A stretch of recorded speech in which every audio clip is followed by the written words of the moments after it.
I like a video game you don't like, and I dislike a video game you do like. That seems to be common sense, and I highly doubt any of you had any sort of reaction to what is such a basic statement. But if I say I dislike Paper Mario the Origami King and I like Metroid Prime 4, there would be people who would genuinely get upset at that and use it as an opportunity to prop up themselves while putting someone else down. I think this is one of the biggest problems with the gaming community, and really with any community on the internet for hobbies in general. Scott Dawes made a fantastic video talking about something similar to this a couple days ago, and I highly recommend you check it out. But that video focuses mostly on game reviews and how people spend more time complaining about what someone else thinks rather than actually playing games, and people act like they don't care about reviews but then get butthurt when a game they like is rated too high and vice versa. But anyway, reviews aren't meant to be the be-all end-all of if a game is good, it's just one person's perspective on that experience. Now, if you disagree with some points being made or want to provide your own perspective, totally fine, but when you act like the reviewer is wrong because you personally disagree, you're not having a rational discussion anymore. You're saying your opinion is an objective fact and the other person is wrong for feeling the way that they do. Now, game reviewers get paid money to write these reviews and they are seen as professionals who should know what they're talking about. So if they make a point that seems odd, it's okay to push back against it. And again, Scott already covered this, so I don't want to just repeat his talking points. I want to talk more about regular people. I can understand being upset about a bad review of a game you love, because from a major publication like IGN or GameSpot, a bad review can absolutely impact sales. Doesn't mean the reviewer is necessarily wrong, but I do get it. However, I want to focus more on regular people like you or me. You might put out your opinions in comment sections or threads, I put them out in a video, but neither of us are the ultimate authority on whether a game is good or bad. I prefer the more modern style of Resident Evil compared to the fixed camera with tank controls. That's just my preference. It's not a fact. But that statement alone is enough to elicit some pretty strong reactions, and you'll get responses like, "You're just some dumb kid who didn't grow up with these games, tank controls are objectively better, nope, you're wrong, the old games are absolutely better," and I really just don't get it. And the funny thing is, if someone told me they preferred their older Resident Evil games, I'd understand why. I just personally don't agree, and that's kind of the entire point. If someone's take on a game or series is solely based on their own preferences, why do you care? Because you disagree strongly? That's just not an answer.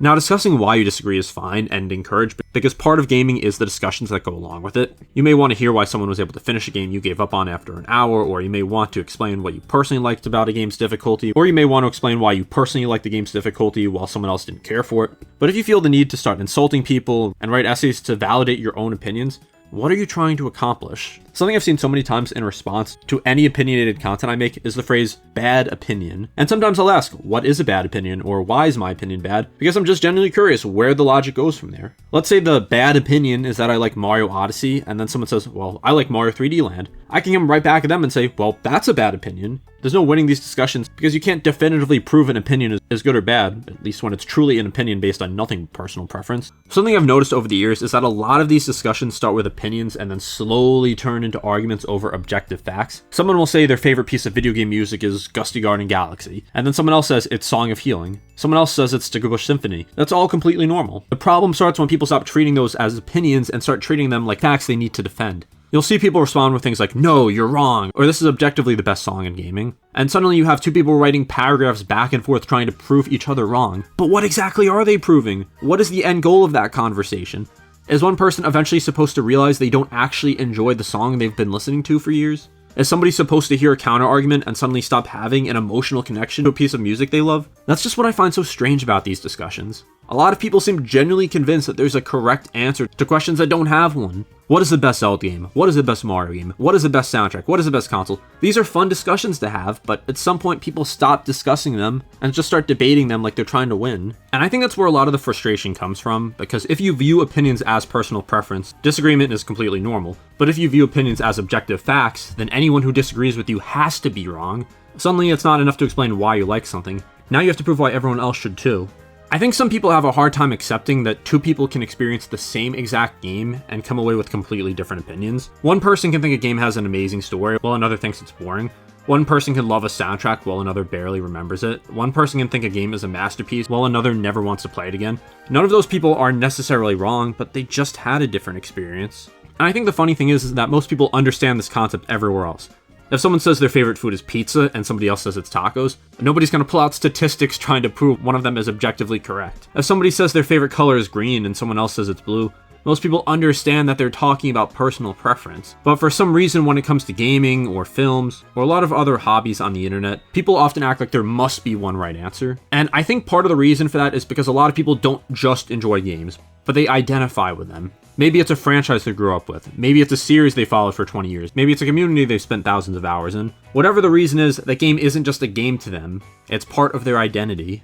So when someone criticizes it, they aren't hearing, oh, I just didn't enjoy this game. They hear, this thing that means a lot to you isn't actually that good. And that's where it becomes a lot more personal than it needs to be. I also think that's why so many people seem to need validation for their opinions. Because the problem is many people don't actually go into opinionated videos ready to hear a difference of opinion. They just want to have their views validated, and when they aren't, they lash out or try to prove others wrong, often with snarky and condescending comments. Think about it. If someone uploads a ranking of every Zelda game and your favorite ends up near the top, chances are you're going to agree with a lot of what they're saying.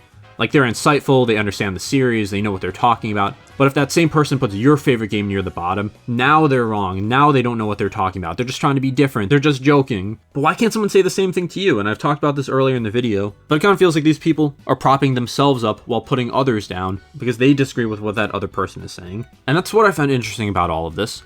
A lot of people say they want discussion, but what they really want is agreement. Because discussion requires accepting that somebody might have a completely different experience than you. Agreement is easier, it feels better because that validates your own opinion. I also think this is why people become so obsessed with things like review scores, sales numbers, awards, public opinion. You'll constantly see people point to Metacritic scores, Game Awards wins, copies sold, critic reviews, user reviews, or whatever else they can to find as evidence that their opinion is the correct one. Now, don't get me wrong, these things have value. If a game gets incredible reviews from critics and audiences alike, that is useful to know. And if a game sells millions of copies, that is impressive. But none of these prove that someone should enjoy the game more.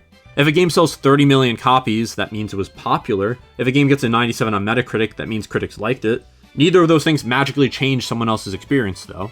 You could show me all the statistics in the world and all the arguments in the world of why a game is ranked highly, but that won't make me enjoy a game more if it simply did or didn't click with me. A perfect example I want to talk about is when I ranked Tears of the Kingdom high in one of my Zelda rankings. I had someone comment saying how I was wrong, it's a bad game, and then said, I think you should watch this video by another YouTuber explaining why it's bad. And I pushed back on that. I said, I'm not trying to make this an objective ranking, I'm ranking it based on my own personal experience of the games I played, so how is another YouTuber's video on why it's bad gonna change anything? Am I gonna watch that video and be like, oh, they make some good points, I guess I should enjoy this game less? No, that's not how it works at all. Now, it doesn't mean that that video is bad, it doesn't mean that some of the criticisms or issues they're bringing up are wrong, but that also doesn't matter when it comes to personal enjoyment of a game, because if those things didn't bother you or you didn't notice them, why should that make the game worse for you? I honestly think some people view opinions like math problems. They think if they gather enough evidence, enough statistics, and enough review scores, and enough people agreeing with them, that they'll eventually be able to prove that their opinion's the correct one. But again, that's just not how it works. And this brings me back to reviews for a second, because one thing I always find funny is how often people say reviews don't matter.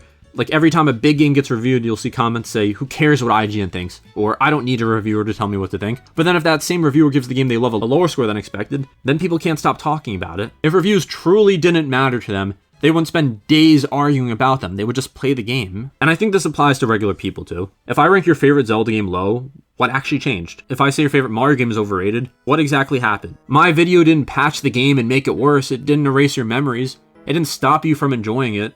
All that happened is someone else had a different experience than you. Yet sometimes people react as if their enjoyment of the game has somehow been threatened. I think another reason these discussions go nowhere is because people will constantly move the goalposts depending on whether they agree with your conclusion. If you dislike a game after a couple hours, you didn't play it enough. If you dislike it after 50 hours, well, clearly you must have liked it if you played it that much. If you beat the game under a certain amount of time, you rushed through it. If you took your time, you weren't playing it the right way. If you struggled with the difficulty, it's a skill issue. If you didn't struggle with the difficulty, then your opinion doesn't represent the average player. No matter what your experience was, someone will find a way to explain why it doesn't count, because accepting that somebody genuinely had a different experience is harder than just dismissing them. Going back to my point about Resident Evil, this is one of the worst communities in terms of arguing about opinions, because on both sides, some of these are the most insufferable people I see online. And I want to be clear that this is not everyone. This is what I like to think is just a vocal minority.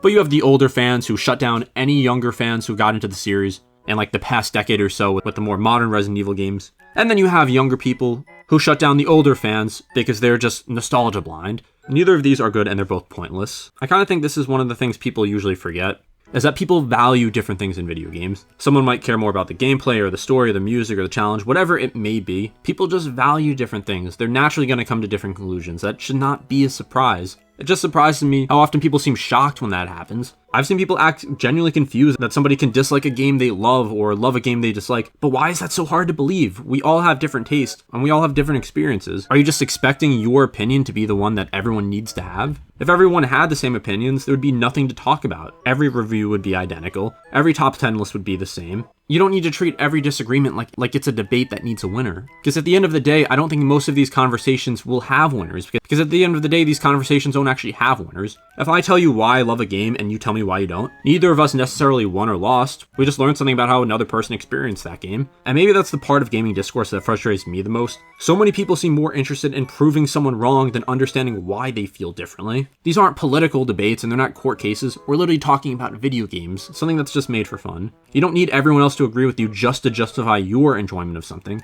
And you don't need a review score to validate your opinion. If a game means something to you, then it means something to you. It doesn't matter what anyone else says. So the next time somebody says they dislike a game you love, or they love a game you dislike, instead of trying to prove them wrong, ask why. You might not agree with their answer, but you'll probably have a more interesting conversation. Because at the end of the day, none of us are the ultimate authority on whether a game is good or bad. We're all just sharing our experiences on a topic we like talking about. And if somebody liking a game you dislike or disliking a game actually upsets you, the issue is not their opinion, but it's your response that's the issue. And that's just my take on this topic, because I want these communities to be better places where people can feel free to discuss the games they like and dislike without needing to get into arguments about every single thing. So let me know your thoughts, and be sure to subscribe, and I'll see you next time.